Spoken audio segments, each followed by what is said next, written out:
Hello students, मैं doctor अनंत मडके-मोहिकर आप सभी का मेरे यूट्यूब चैनल पर स्वागत करता हूं।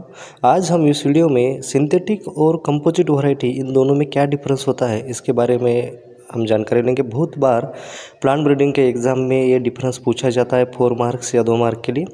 तो दोस्तों, ये सिंथेटिक और कंपोजिट वैरायटीज़ ये ब्रीडिंग मेथड्स है क्रॉस पॉलिनेटेड क्रॉप्स के लिए।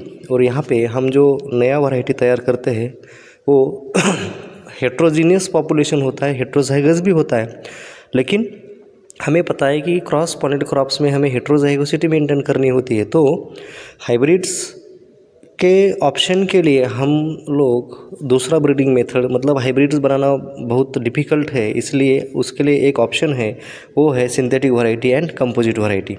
Synthetic varieties definitely composite varieties से बेटर होती है और उनमें 6 या 8 इनब्रीड लाइन्स का इस्तेमाल किया जाता है। कंपोजिट वैरायटीज़ में ऐसा नहीं होता है कि आपको इनब्रीड लाइन्स चाहिए।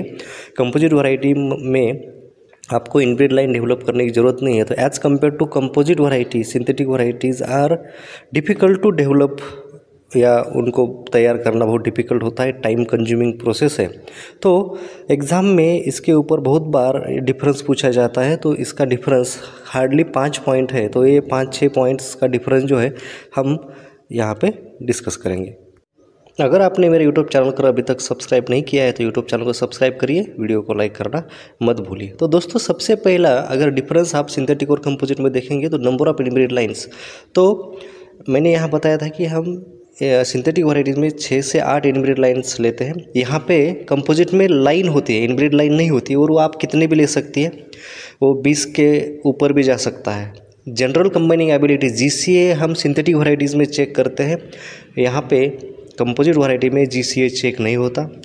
तीसरा डिफरेंस है परफॉर्मेंस कैन बी प्रिडिक्टेड, क्योंकि आपने यहाँ पे इनब्रीड लाइन्स डेवलप किया हुआ है तो उसका परफॉर्मेंस आप प्रिडिक्ट करते हो। आप यहाँ पे GCA आपने यहाँ पे चेक किया है, यहाँ पे आप परफॉर्मेंस प्रिडिक्ट नहीं कर सकते। आपने खाली यहाँ पे on the basis of phenotype, external appearance के बेसिस पे आपने क्या किया है, लाइन्स को सेलेक्ट किया है। तो you can't predict the performance in composite varieties.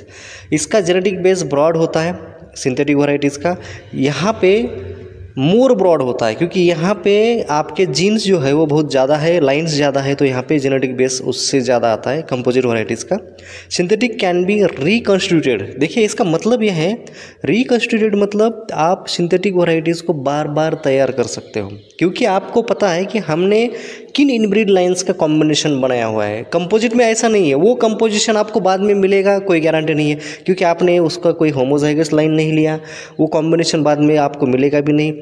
आपने वहाँ पे GCA चेक नहीं किया, तो वो पॉसिबल ही नहीं है कि वो वही कंपोजिट वैरायटी आप दोबारा तैयार कर सकोगे।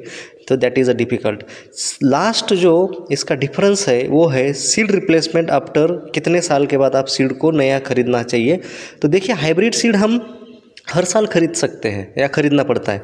यहाँ पे आपको सिंथेटिक सीड 4 से 5 साल में रिप्लेस करना है, मतलब 4-5 साल आप उसको यूज़ कर सकते हो। कंपोजिट वैरायटीज़ का 3 से 4 साल, मतलब इससे थोड़ा सा कम, क्योंकि यहाँ पे यूनिफॉर्मिटी थोड़ी सी कम होती है, यहाँ पे इनब्रीड लाइन्स नहीं है, तो यहाँ पे बहुत जल्दी वेरिएशन आना लगता है, परफॉर्मेंस उसका पुअर हो जाता है। सो ये 6 डिफरेंसेस है जो आपको एग्ज़ाम में लिखना है। अगर आप ये 6 डिफरेंसेस लिखोगे तो आपको आउट ऑफ नंबर मिल सकते हैं। वीडियो को आखिर तक देखने के लिए धन्यवाद।